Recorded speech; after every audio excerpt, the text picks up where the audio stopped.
Hi students, good morning. Chemistry की class में आप सभी का स्वागत है। हमारी यूनिट चल रही है बीएससी पार्ट थर्ड ईयर की second unit metal ligand bonding in transition metal complex. Metal ligand bonding in transition metal complex के अंदर हमारा टॉपिक चल रहा था magnetic properties of octahedral complex compound.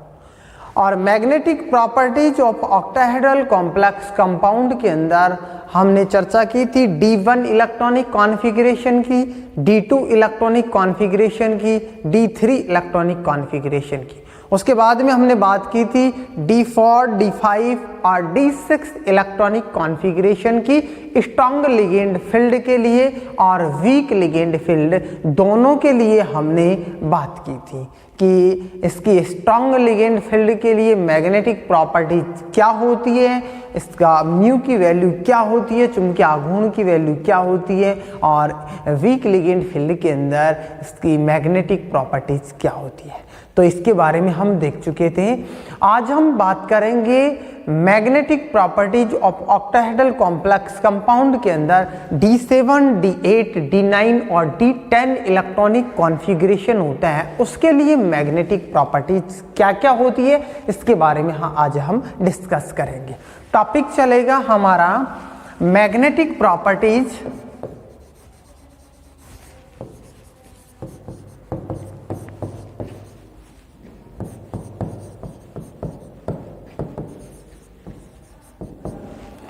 Octahedral complex compound.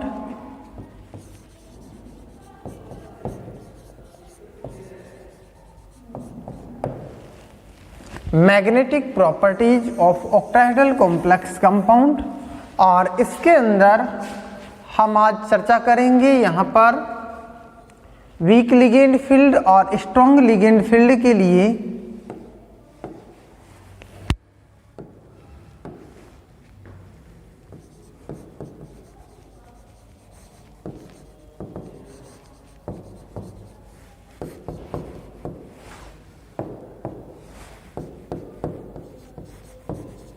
Strong ligand field delta O is greater than pi, और दूसरा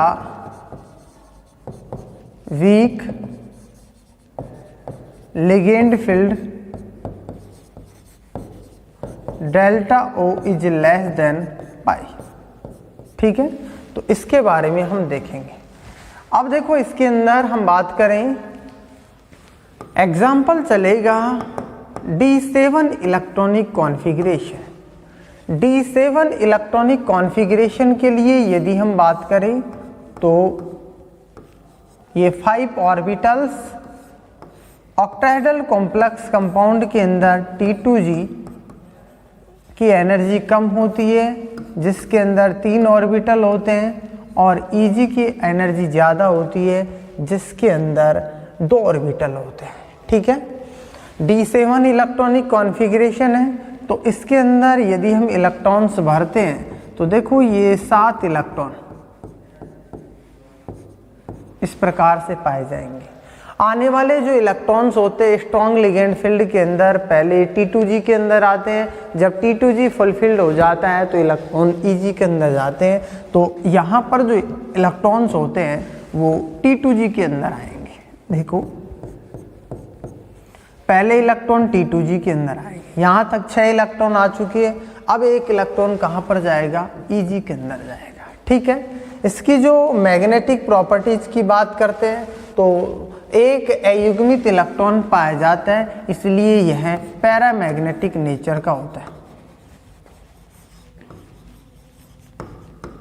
ठीक है, इसकी म्यू की वैल्यू की बात करते हैं तो म्यू बराबर यहाँ क्या आएगा? n+2 बोहर मैग्नेटॉन होता है। ठीक है, तो इसके लिए n की वैल्यू कितनी है? 1 है, तो 1+2 बोहर मैग्नेटॉन। ठीक है, अर्थात म्यू बराबर हम ये कह सकते हैं इसके अंदर कि √3 बोहर मैग्नेटॉन, या फिर म्यू बराबर 1.73 बोहर मैग्नेटॉन। इसकी क्या आती है? म्यू की वैल्यू आती है। ठीक है, नेक्स्ट देखो, इसका यदि हम वीक लिगेंड फील्ड की बात करते हैं तो वीक लिगेंड फील्ड के अंदर 3 ऑर्बिटल्स तो नीचे और 2 ऑर्बिटल्स ऊपर रहते हैं, ये T2G और ये EG। वीक लिगेंड फील्ड के अंदर पहले एक एक इलेक्ट्रॉन भरे जाते हैं, T2G के अंदर डेल्टा O का मान पाई से कम होता है तो फिर इलेक्ट्रॉन EG के अंदर स्थानांतरित हो जाते हैं।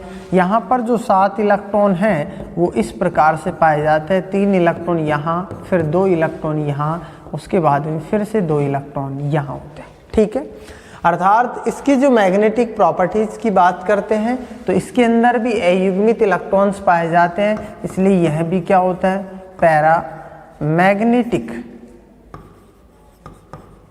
प्रॉपर्टी का होता है। अर्थात इसकी जो मैग्नेटिक प्रॉपर्टीज क्या होती है, पैरामैग्नेटिक होती है। म्यू की वैल्यू की बात करते हैं तो यहाँ 3 अयुग्मित इलेक्ट्रॉन पाए जाते हैं, तो 3√3 + 2 बॉर मैग्नेटॉन, अर्थात इसकी जो म्यू की वैल्यू होती है वो होती है √50। अर्थात ये कह सकते हैं हम इसके अंदर कि 3.87 बॉर मैग्नेटॉन होती है, 3.87 बॉर मैग्नेटॉन। ठीक है, उसके बाद में देखो D8 इलेक्ट्रॉनिक कॉन्फ़िगरेशन की बात करते हैं।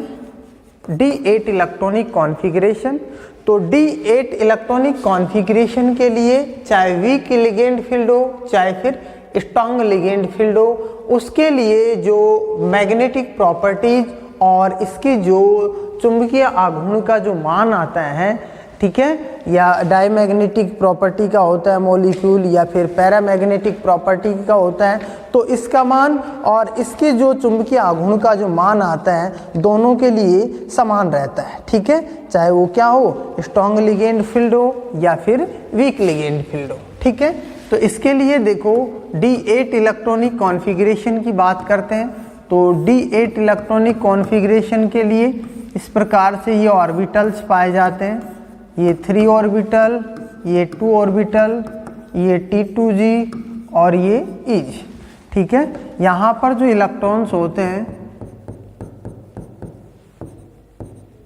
8 इलेक्ट्रॉन। ठीक है, ये 8 इलेक्ट्रॉन इस प्रकार से पाए जाएंगे, 6 इलेक्ट्रॉन यहाँ पर और 2 इलेक्ट्रॉन यहाँ पर। स्ट्रॉन्ग लिगेंड फील्ड के अंदर, वीक लिगेंड फील्ड के अंदर भी इसी प्रकार से पाए जाते हैं। ठीक है, बस इनका जो इलेक्ट्रॉन भरने का जो तरीका होता है वो इसके अंदर अलग होता है।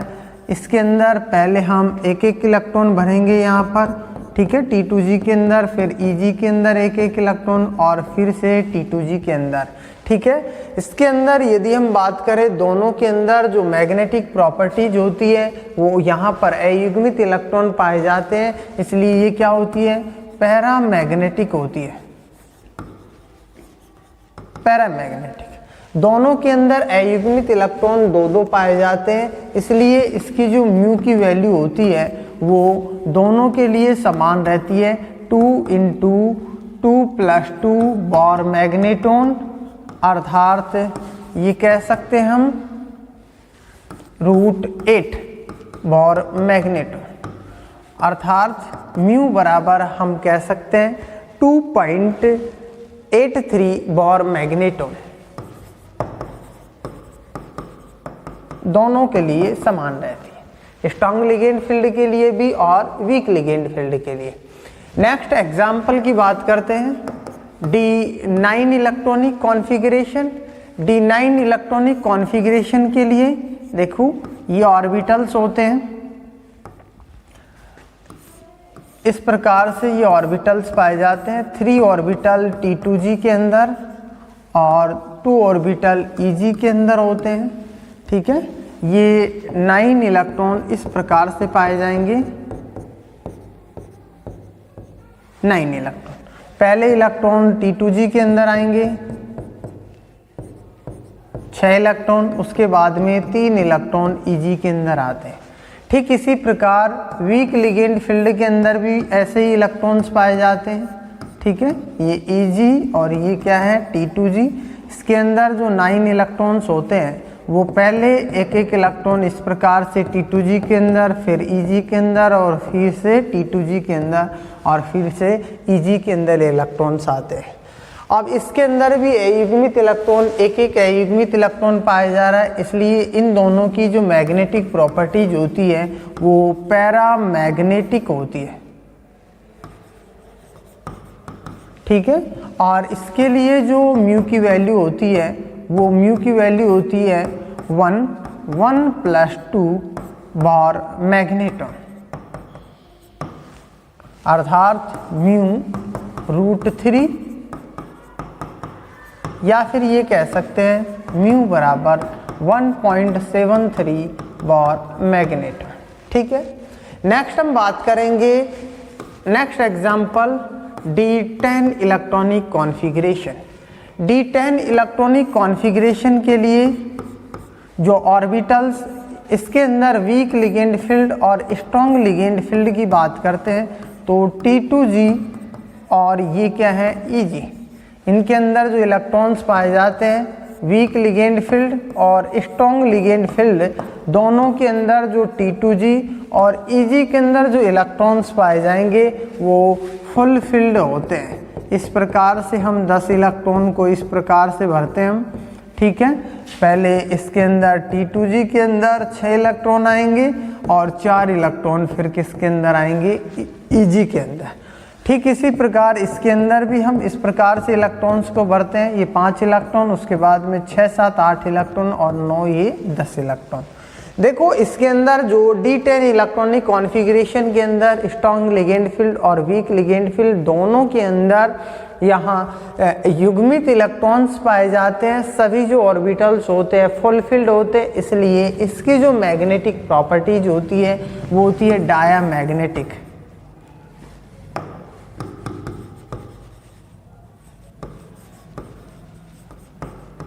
डायामैग्नेटिक मैग्नेटिक प्रॉपर्टीज होती है और इनके लिए म्यू की जो वैल्यू की बात करते हैं वो कितनी होती है, 0 पाई जाती है, क्योंकि एक भी अयुग्मित इलेक्ट्रॉन नहीं पाया जाता है।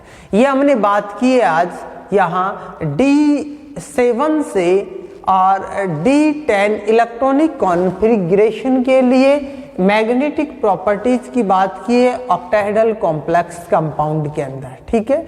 नेक्स्ट टॉपिक की बात करेंगे हम नेक्स्ट क्लास के अंदर। Thank you.